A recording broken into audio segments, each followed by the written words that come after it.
Last Thursday, day 2 of the presidential simulation commenced, which featured the return of Venkat, who was able to help the Republican candidates VP Kevin Lemire and presidential candidate Henry Wei with their speeches for the different states that they were going to visit in the following days. Meanwhile, the presidential candidate for the Democratic Party, Nadia Shenin, gave her speech to California.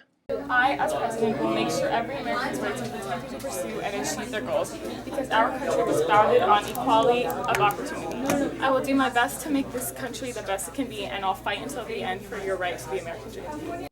Afterwards, the Republican candidate Henry Wei was giving his speech to the state of Colorado, appealing the death penalty.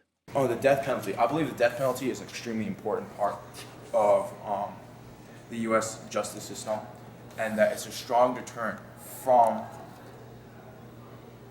committing crimes. And even though a lot of the thing about death penalty is getting it wrong, I really feel like the Justice Department and police departments really need to work on, we have to increase not the liability, but ability of our police departments to find out who the killers are, instead of making presumptions and everything. And they have to go through the entire legal process, obviously, to get the death penalty. But I believe it's a strong needed part of our U.S. justice system. We now go to day 3 of this presidential simulation, where the VP debate takes place, facing off the Republican VP Kevin Lemire versus the Democratic VP Haley Wong. Thank you, Ms. Palmer, and thank you to my opponent, Mr. Lemire, for agreeing to debate with me. It's important that the American people get both sides of the issues, because America is going through a lot right now. And you need to know how your president and vice president will support your nation. We are ready to take on the economy, unemployment, and the world. But most importantly, we're ready to help the American people get through this most trying of times. We have a lot to look forward to and a long way to go, but Ms. Shaheen and I will make that journey a speedy one. We will help the still struggling Americans get back on their feet while the economy picks up again. Before I start, I'd like to take a moment to say how honored I am to be here with the fine people of Cleveland, Ohio, and I'd like to thank my friend Haley Wong for being here tonight, so that we can do what we all want to do, and that's to provide America with the information needed to make the right decision in this coming election. Now, Henry Wei and I are running because we refuse to sit idly by and watch this country fall in the face of these issues that are currently plaguing us. And the issues that are currently plaguing us, they definitely covered, and as expected, it got really heated. We defend people's right to own guns and to protect themselves and their families. Excuse me, I have a question for Mr. Lemire. If you're a criminal, if we make gun control stricter, how would the criminals be able to get those guns in the first place?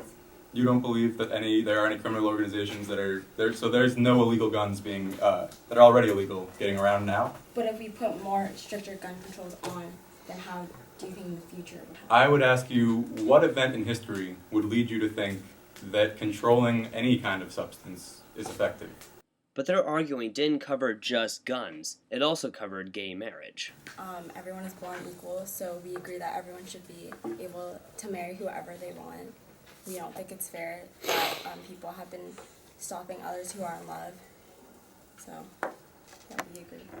We agree to the extent that everyone should have equal rights under the law. We believe that civil unions should have the same rights as marriages and should have equal protection under the law. However, we also believe that words have definitions and those definitions must be defended. A brotherhood is not a relationship between a brother and a sister. That makes no sense. Likewise, a marriage is a relationship between a man and a woman. This argument over the right for gay marriage had gotten so heated that Kevin Lemire had to resort to the dictionary in order to get his point across. So we shouldn't be pushing it through just religion, and dictionaries can be wrong. We can change dictionaries. Words have been changed before in many dictionaries. Marriage is not to only of one religion. It's not even atheists get married. It's not a religious, it does have its religious roots, but it's been done through all types of religion and all types of society. It's a staple in all of humanity, really. Marriage is a key part of our society. We believe in defending what it means. But change and what is it also means. a big part of our society as well. Change is a big part of society, but that doesn't mean that you need to change the meanings of things. If I want to call this desk a chair, that doesn't make it so. Words have meanings, and there's no reason to confuse them. But so does love. What love has a meaning as well, too. I agree with that. However, to call gay marriage, you're going to offend someone. Are you saying someone's going to be unhappy, Are you saying right? a man or woman? After the discussion of gay marriage, the VP candidates finally turned to the topics of healthcare and the economy. Well, on birth control, we believe that it really, same principle applies as bike riding. You can hurt yourself on a bike, can't you? There are certain dangers, but the government is not responsible to buy everyone a helmet. We do not believe that the government should provide funding for birth control. It's simply not our job. We believe that people should buy their own. We have no money. That's the thing no one seems to be getting right now. We have no money left. We need to cut expenses, so buy your own birth control. We fully support a woman's right to own and use birth control, but we do not support the government spending to provide it. On the issue of abortion, personally we are pro-life. However, our stance is that it should be left up to states to make the final decision. Following half an hour of lively discussion of a wide variety of topics, the VP candidates moved on to their concluding statements. There is an important decision coming up in this election. You are deciding between one nominee who simply does not care, seemingly. They don't seem to really understand that the economy is in shambles right now. The candidates speak tonight. You have heard two radically different visions for America, and now it is up to you to decide what ideology you want to govern this nation for the next 4 years. Vote Henry Way, because if you don't, I am truly fearful for what may happen to this country and where we will stand economically. And with that, I would once again like to thank Mrs. Palmer for her excellent moderation, as well as Mr. Lemire for his performance tonight. America, good night and good luck. Following the closing statements, Susanna Ozakowski from the Democratic Party and Michael Hoffman from the Republican Party provided their debate analyses. Haley Wong absolutely won this debate because Kevin, while he may have provided more specific facts, not all of them were true.